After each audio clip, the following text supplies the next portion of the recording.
These What is pictures up going on the on, wall. guys? Bruin Steel here. Welcome back to another WWE Friday Night SmackDown broadcast. So, WWE broadcast and the Friday Night SmackDown that took place November 15th, 2024, and it took place in Milwaukee, Wisconsin.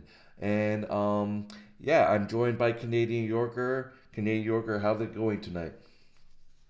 I'm doing really well today. It's really exciting.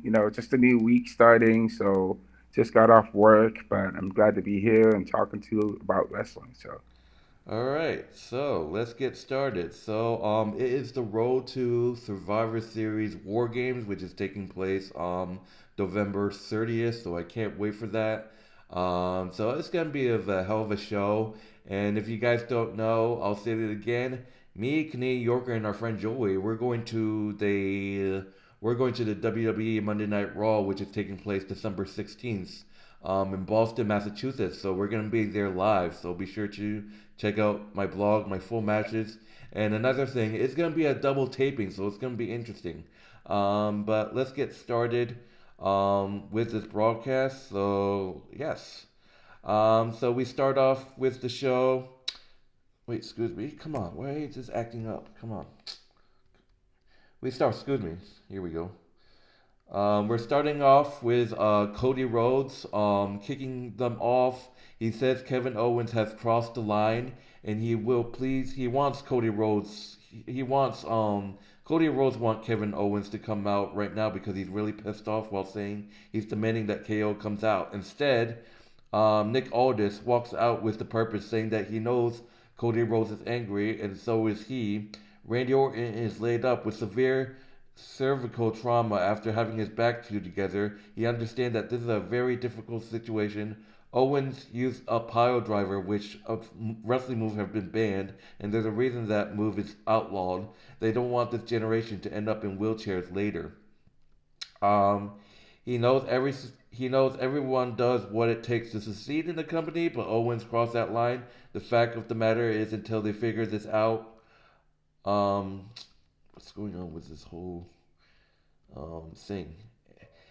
He said he knows everyone does what it takes to succeed in this company, but Owens crossed the line.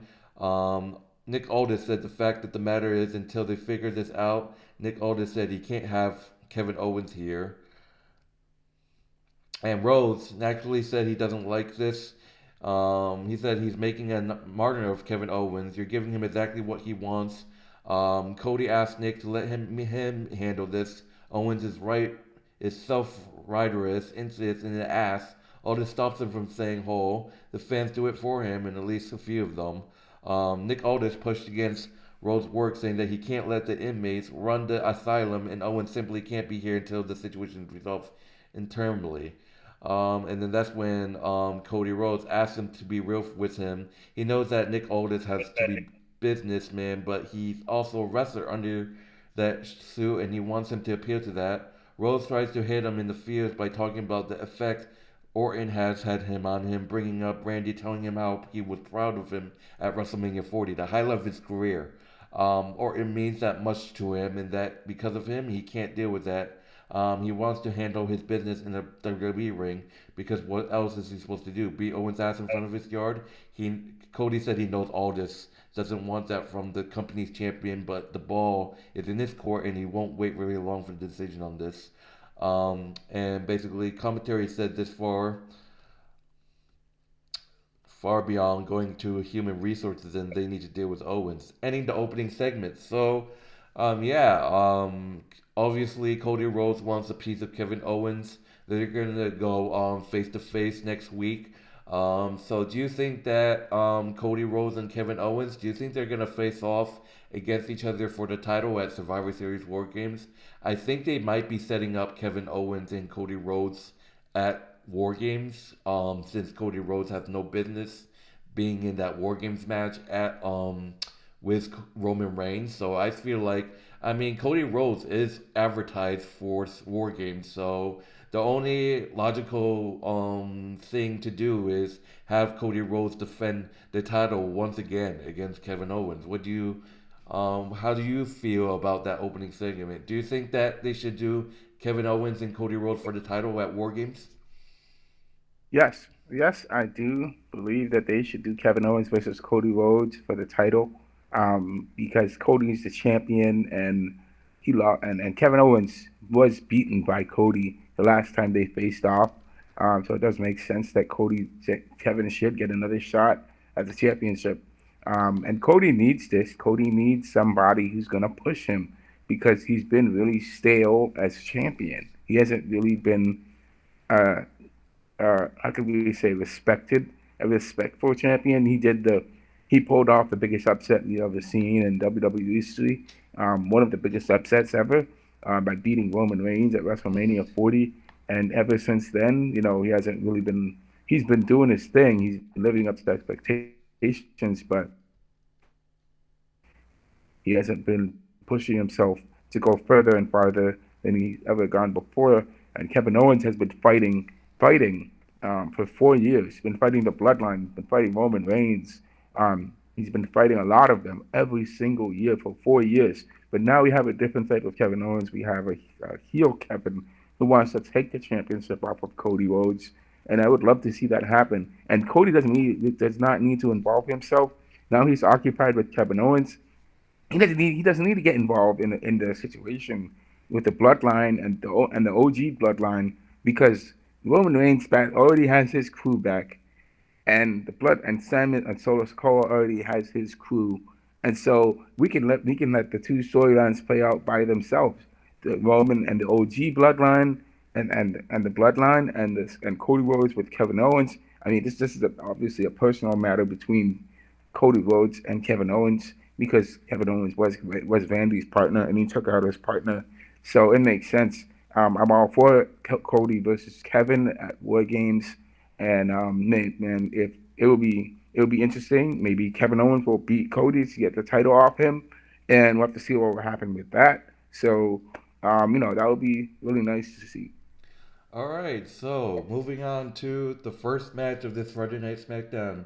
We got finally the first ever Women's United States Championship tournament. So we saw Nick Aldis introduce the Women's United States Championship last week, and now we have our first triple threat first round match.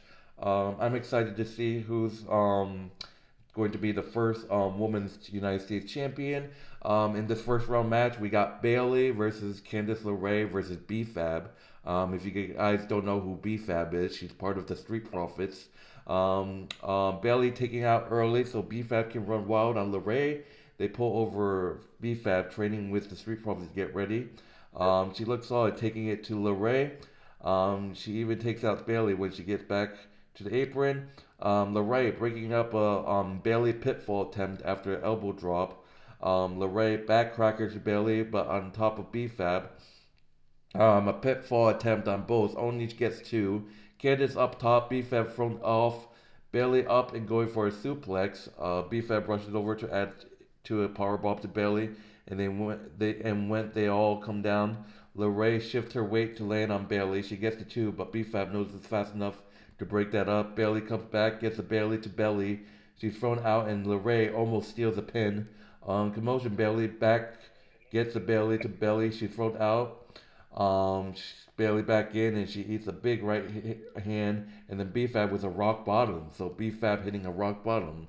That's kind of weird. No pitfall attempt because LeRae back to break it up. Back in. Bayley ducks the kick and rolls her up. So Bayley with a sneak roll up on Candice LeRae. Bayley defeats B-Fab and LeRae by pitfall. So Bayley is moving on in this tournament, and she will win. She will go on and face the winner of next week's triple threat of Bianca Belair, Chelsea Green, and Blair Davenport. So, wow, Blair Davenport coming out of nowhere. We haven't seen a lot of Blair Davenport, but we're definitely going to see Blair Davenport next week. But Bayley moves on in this Women's United States Championship tournament, defeating B-Fab and LeRae. So she awaits the winner of that triple threat next week of Bianca, Chelsea, and Blair. So what are your thoughts on Bayley winning? I think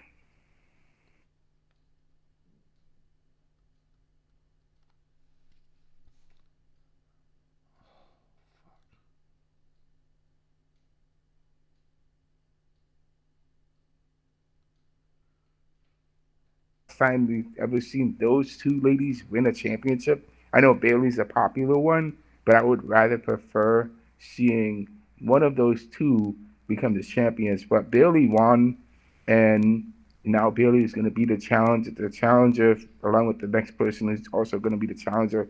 Why in the world is Bianca Belair going for the U.S. title when she's already a tag team champion? That makes no sense at all to me. She's a tag team champion with Jade Cargill. She should not be involved in any single in any singles runs whatsoever. That makes no sense. Somebody else could do it. They could put Zelina Vega in it to challenge for the U.S. Championship. I would love to see Zelina Vega be in there instead of Bianca Belair. Bianca's already a champion right now. Okay, that doesn't make any sense whatsoever. So they got Bianca. Okay, great.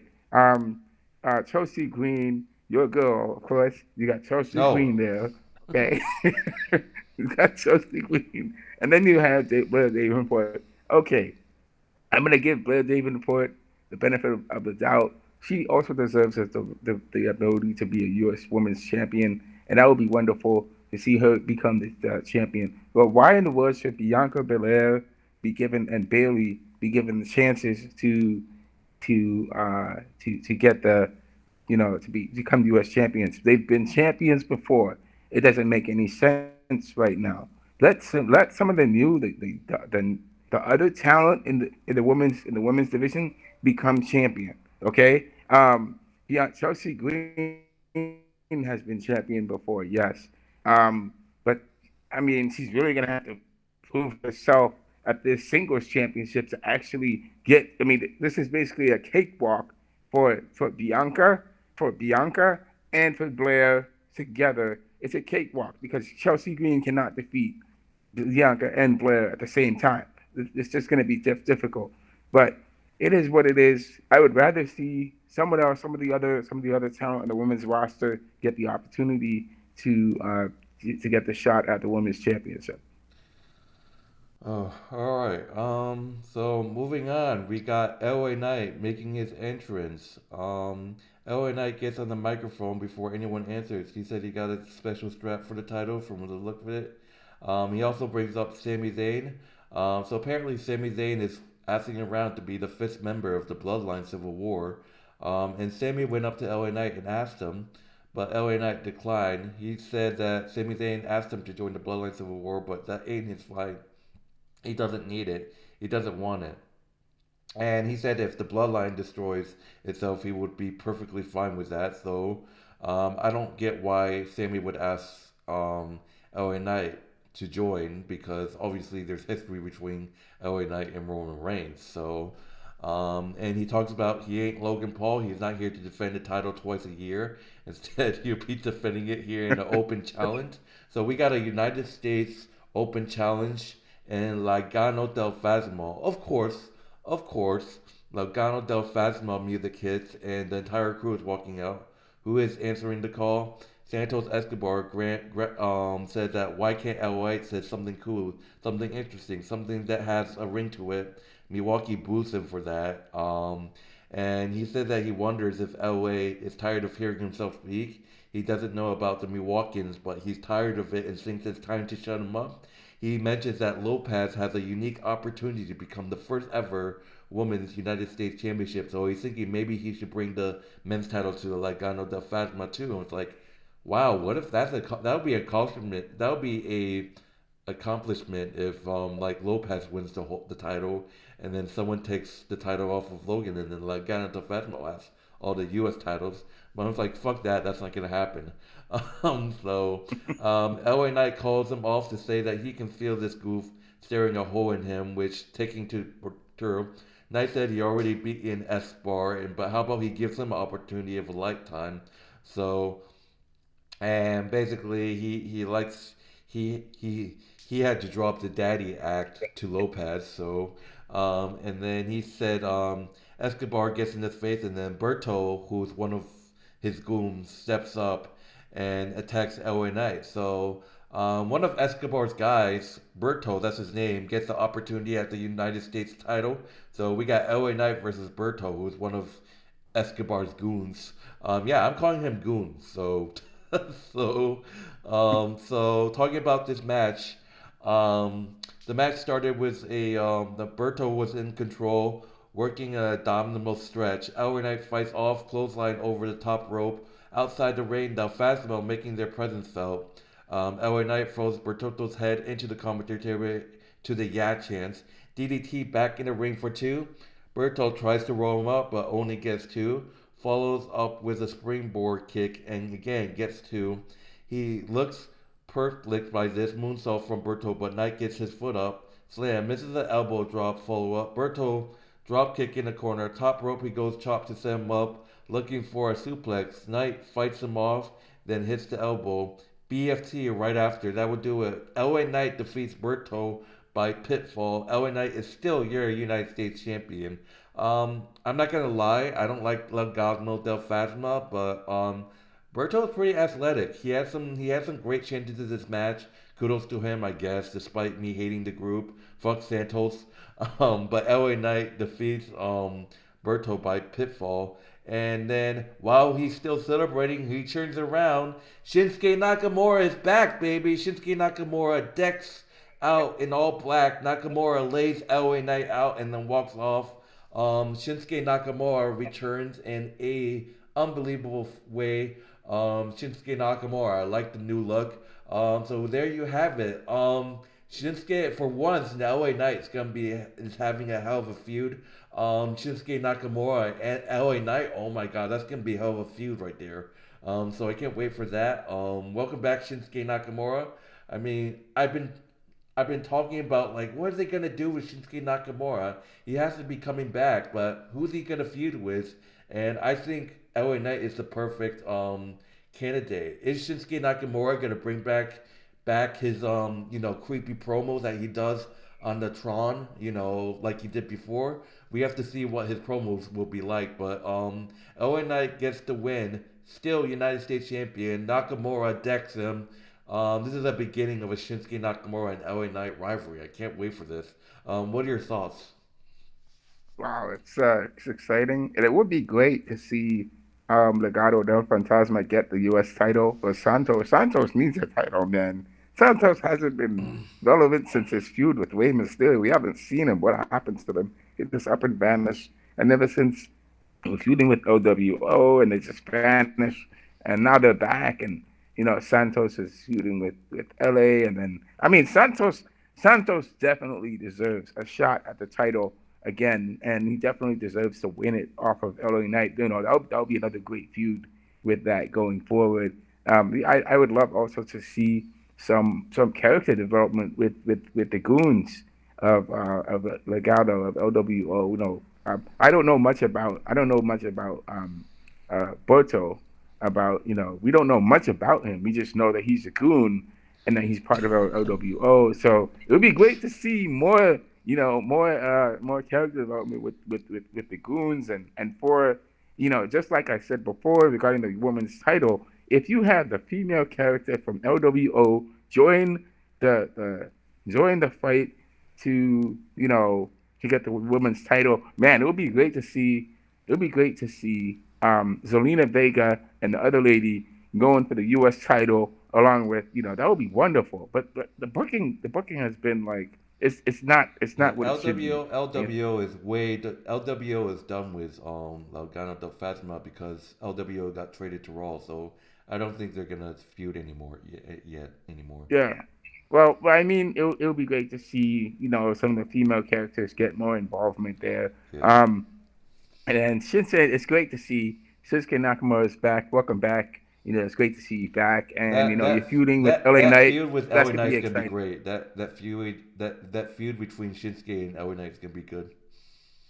Oh I yeah. I think. can't wait. I can't wait Do to you see his think? Do promo you and see think what they're he's gonna gonna do. set up? Do you think they're gonna set up LA Knight and Shinsuke Nakamura for War Games, or do you think they're gonna just have a title match on like SmackDown and then save their match on the pay per view for Royal Rumble? They might do War Games for Shinsuke versus LA Knight.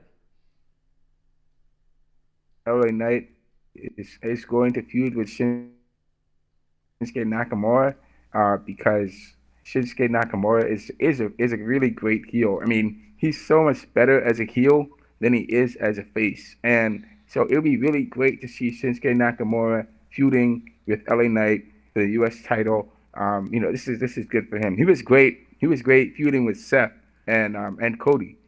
So for him to get to feud with LA Knight is great too. So yeah, that would be awesome. All right, so moving on, we got the original OG Bloodline backstage. Didn't want to talk too much about it, but apparently they can't find a fifth member. Roman Reigns is pissed off, and Jay is asking Roman to make that call. You got to make that call, but question is, who is that call to? They need a fifth member. They see Solo Sikoa on TV making his entrance. Solo Sikoa makes their entrance, and the new bloodline makes their entrance, and before Solo can say anything more, the OTC music hits. They slowly walk to the ring as the dogs inside pace back and forth, waiting what's next. Um, and they start to brawl. The new bloodline and the OG start to brawl. Jade goes flying over the rope to take out a couple guys on the outside. Jacob Fatu lays out Reigns in the ring, then super kicks both the Usos on the outside. Back in the ring, Solo goes for the spike on Zayn, but Roman puts him down with a spear. Sammy acknowledges Roman having just saved him, and then he goes over the top rope to the outside. Back in the ring, we see another Roman Reigns versus Jacob Fatu face off. So I want to apologize for what I said.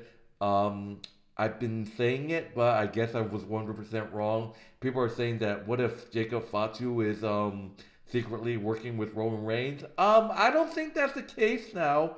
So I'm gonna just throw whatever I said about that down the toilet. So I don't think Jacob Fatu is on Roman's side. so um, but another showdown between Jacob Fatu and Reigns. Huge OTC chants from the crowd. But then Bronson Reed comes and attacks Reigns. I'm like, I knew it. I knew it was coming. But I didn't expect him to show up on SmackDown. The fifth member of the new Bloodline is like, yep, Bronson is the fifth member of the Bloodline. The rest of the crew shows up. They lay out the original Bloodline. Bronson Reed laying out Roman Reigns and Jacob Fatu destroying Roman Reigns. Corey Graves is wondering if Reed is number five. It seems obvious that's the case now. And Bronson Reed, man, and Jacob Fatu in the same ring. That's like cheat code right there. Like holy moly. Reigns fights back against Tamalola and Tamatanga, attack from behind. So Roman Reigns trying to do 1v5, but then he gets overwhelmed with a solo Sokola Samoan spike. The number games get them. Reed following up with a tsunami. Fatu with a moonsault. A bunch of WWE officials hit the scene. So yeah, that's the end, and then the segment ends with Jace telling Roman, "Make the call, Oos. Make the Oos." And at first I'm like, yeah, it's gotta be Seth Rollins he's gonna call, right? It's gotta be. But that would do it, guys. Yeah, Bronson Reed seems to be the fifth member of the new Bloodline. So that team right there, it's deadly, man. Like I said, Jacob Fatu and Bronson Reed in the same ring together, that's like cheat code right there. That's insane. And if you guys don't know, Bronson Reed and Jacob Fatu have faced off against each other in the past before. So, but yeah, but just want to let you guys know that Bronson Reed is actually part Samoan. So Bronson Reed is actually Samoan, but he's just not from that family that Solo Roman. So he's from a different part of a Samoan family, but he's part Samoan. Bronson Reed is, so it makes perfect sense. But what are your thoughts on this? It's really exciting. It's exciting to see now we have a true powerhouse now with this bloodline with Solo Sikoa, the Tongas, and Jacob Fatu, and now we have Bronson Reed. This is exciting. Now they are the true threat that they are meant to be, and man, they are they overpowered the original bloodline, the OG bloodline. You have Sami Zayn, the Usos, and Roman. They need somebody who's going to equalize that on a major level, in some capacity. And I was going to say, in some capacity, in the same capacity, the Judgment Day. This is what the Judgment Day needs. They need somebody just like Bronson Reed. They need somebody just like Jacob Fatu. I'm just comparing these two because the Judgment Day is lacking, severely lacking in manpower. I mean, they had Vaquero and Liv, they got what they got, but but for the male members of the Judgment Day, they're missing somebody who has that impact, just like Jacob Pratu and Bronson Reed. Now back to the bloodline. Um, the bloodline, you know, it's. I mean, let's just admit it. Roman Reigns got destroyed by Jacob Fatu, by Solo. I mean, Solo by himself was also dangerous. Is dangerous in his own in his own way. You know, especially with his spike to the throat and his, running and hitting you in the face with his behind.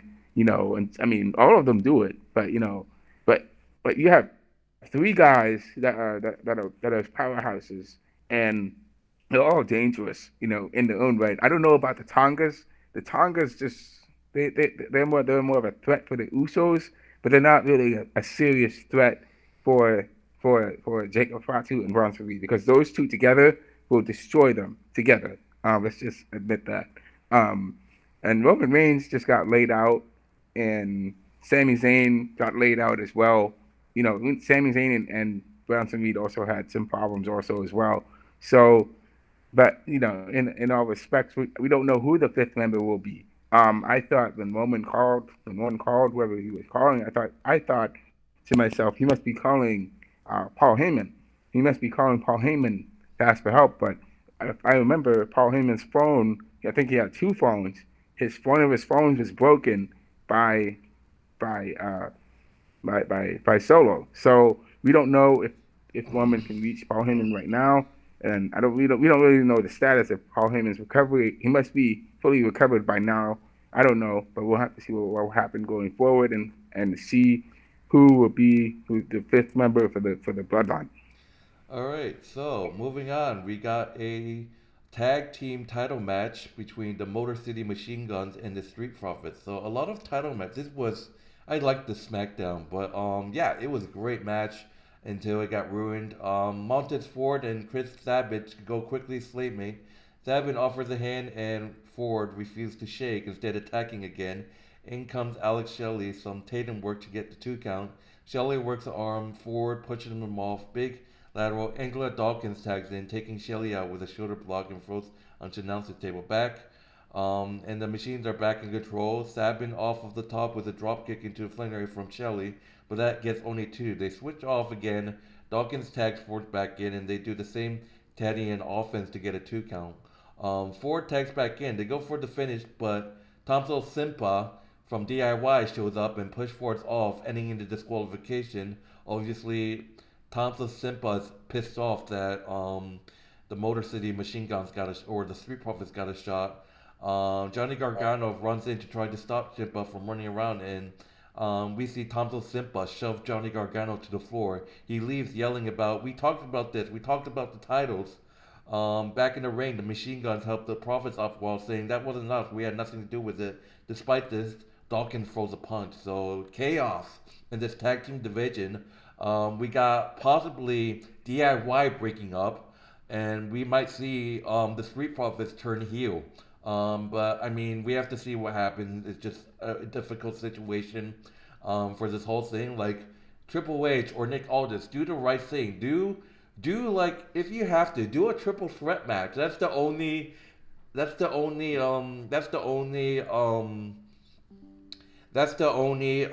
solution for this. Do a triple threat match at War Games. That'd be insane to watch. Motor City Machine Guns versus Street Profits versus DIY. Triple threat. Do it, man. But obviously, Motor City Machine Guns.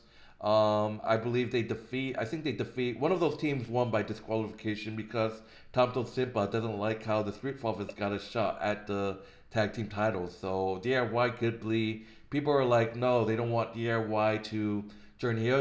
It could go either way. We can see Johnny Gargano realizing that Tomto Simple is right all along. We can see DIY turning heel. If you guys don't know, DIY has never been a heel faction group. It might be interesting to see DIY as a heel faction group. So we don't know. But what are your thoughts on this tag team title match and Tommaso Ciampa running interference, ending in a disqualification.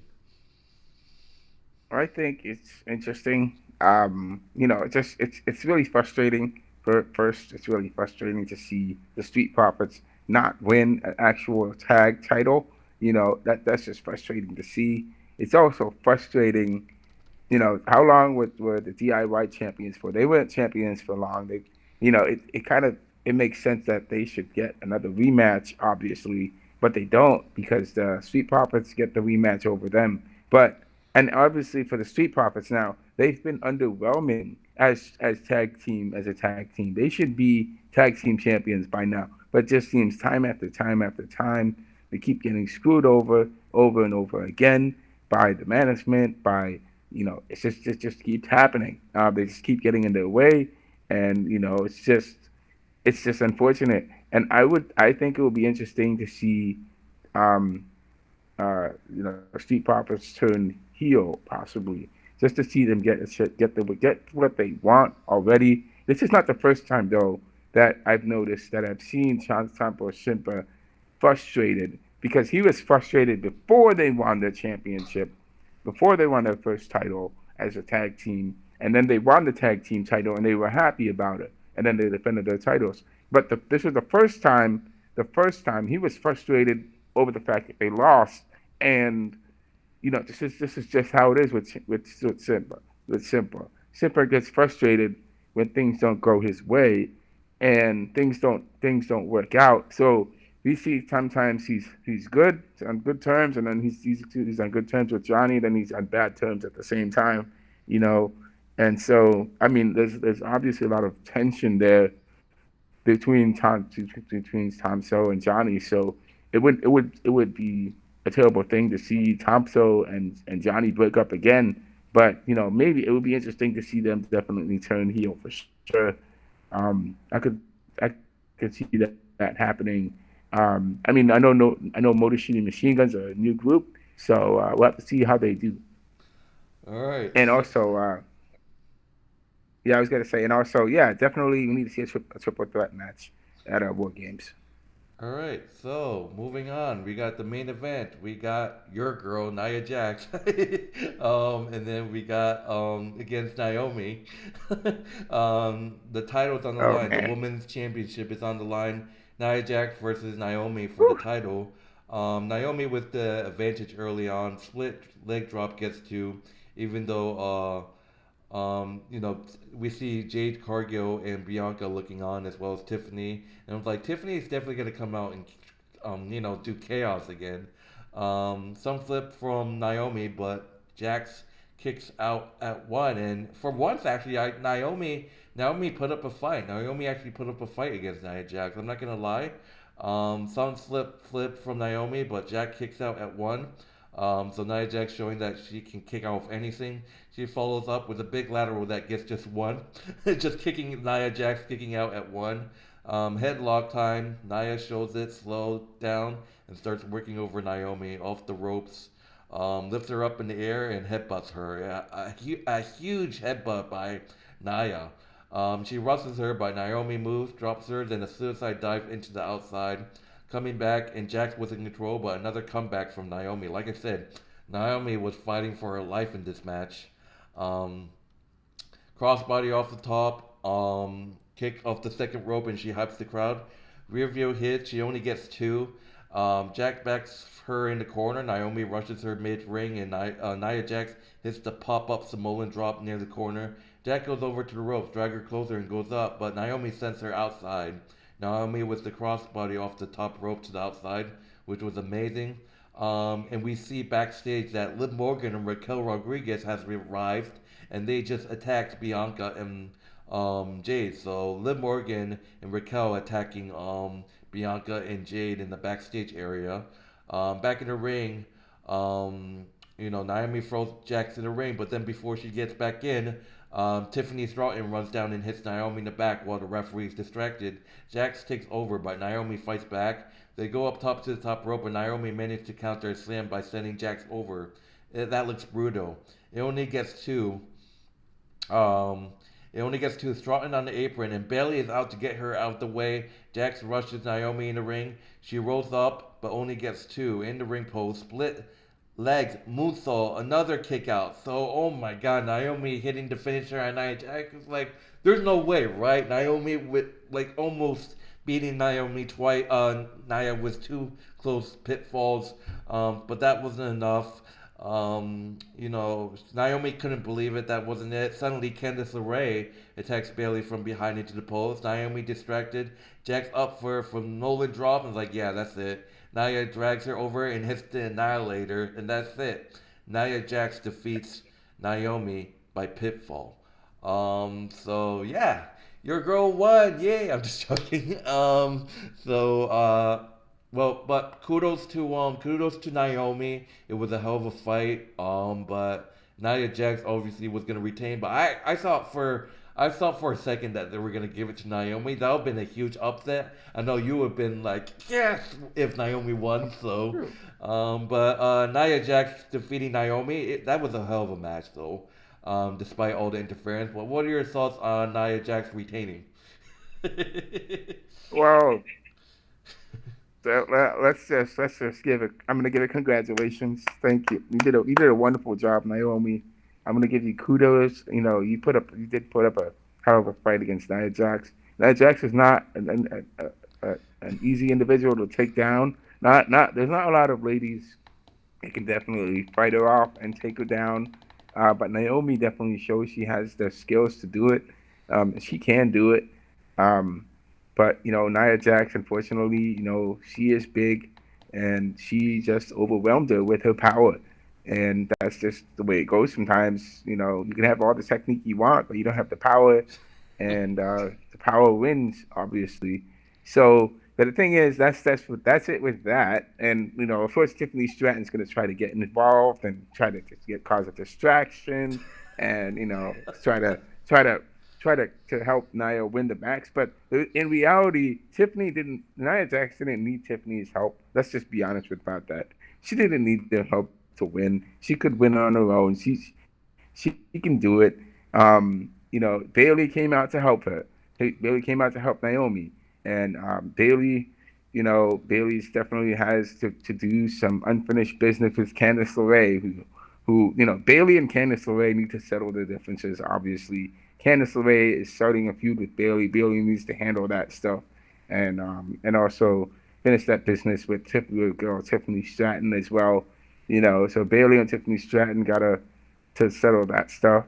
Um, I still don't understand for the life of me why are Liv Morgan and Raquel Rodriguez targeting Bianca and Jade.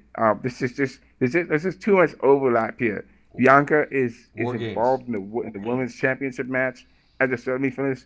Bianca's involved in the women's championship match. Liv and Raquel are going to get involved in that. They're going to stop her from accomplishing what she needs to do. So that's going to happen, obviously. But anyway, I just want to mention that.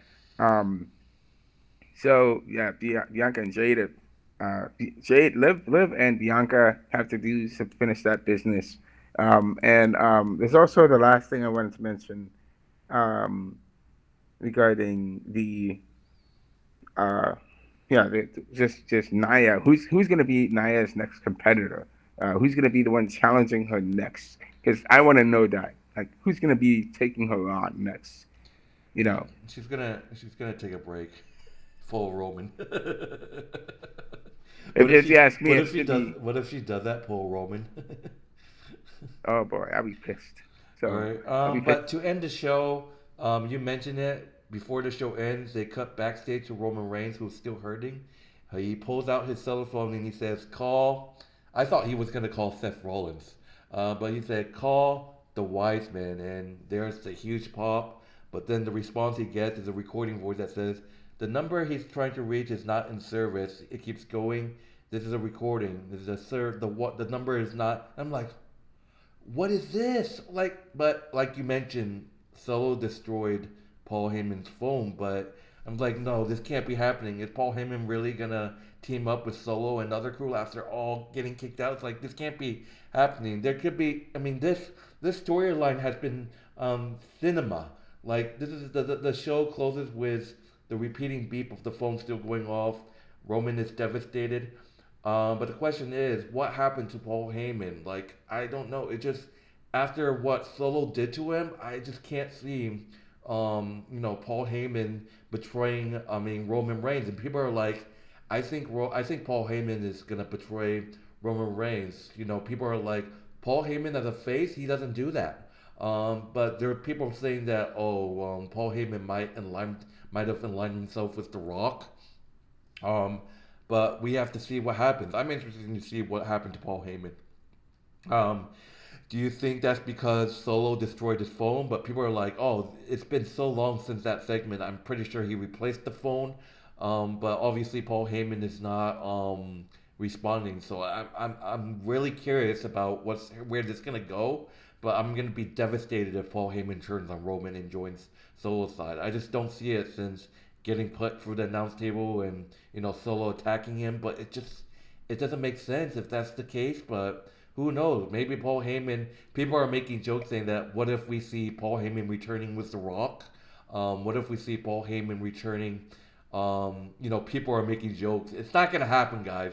People are like, yeah, watch Paul Heyman return with Brock Lesnar. And then people are like, watch Paul Heyman return with CM Punk. But yeah, I'm really interested in this like Bloodline Civil War. This whole Bloodline story is by far my favorite. I'm interested to see what's up with Paul Heyman. People are like, yeah, I think Solo's group kidnapped him, but yeah.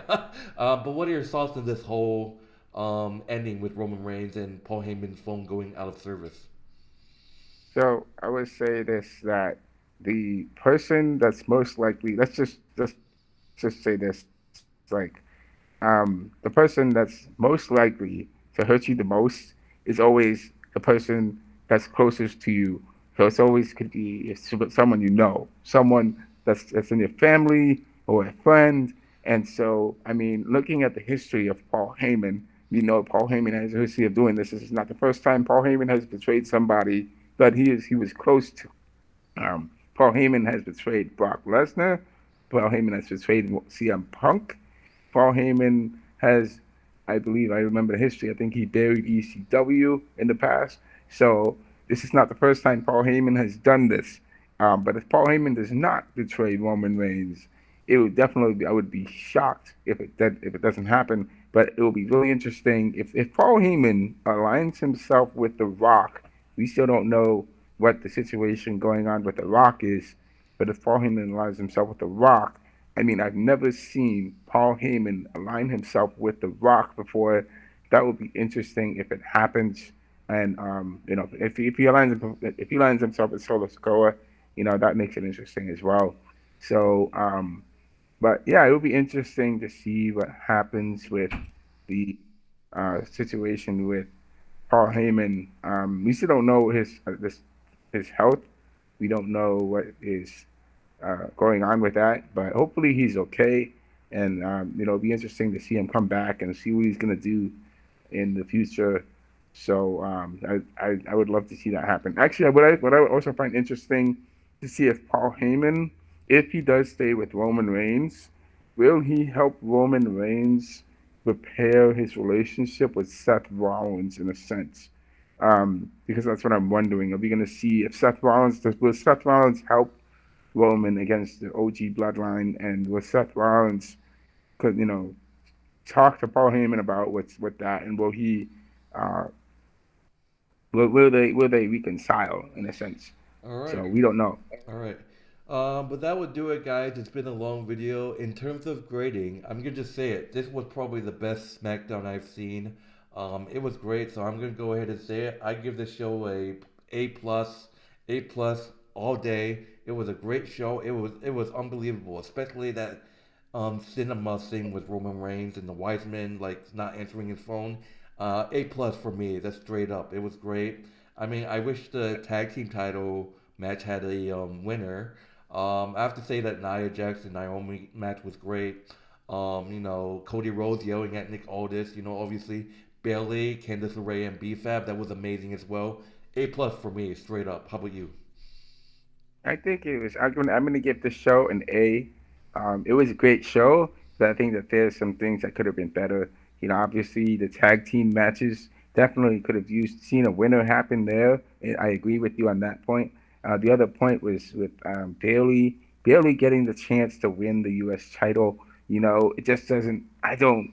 I would rather see someone else get the opportunity to do that. Yeah. Um, and for the men's division, Santos definitely needs a chance to get his title shot. Yeah, Shinsuke Nakamura surprisingly, yeah, versus I really, despite people are saying that LA Knight versus Berto match was a grudge match, but I honestly thought that was a great match. I really thought that LA Knight and Berto United States title match was great. I thought it was great. It was short, yeah, but I still thought it was great. But anyways, yeah. that would I do just it. want What? I was just gonna say the last part about Roman and Wise Man. That's wonderful. It's great to see that happen. It's gonna be really exciting to see what's gonna happen, how the story's gonna progress going forward. With that, and yeah, man, I think there needs to be some issues worked out with Raquel and Liv attacking Bianca and Jade. That stuff has to be worked out. All right. So thing is like, well, we'll talk about some other time because I want to talk a little bit more because this video is long. But later on, we'll talk about it. But anyways, that would do it, guys, for Friday Night SmackDown. Excuse me. Thank you guys for watching. My name is Bruin Steele. This is Canadian Yorker. Be sure to check out Canadian Yorker's YouTube channel. The link will be in the description, as well as our WWE Wrestling Bros channel, our wrestling channel. That link will also be in the description of this video as well. But that will do it. Enjoy the rest of your evening. My name is Bruin Steele. This is Canadian Yorker. We'll see you guys later. Peace. Hot top.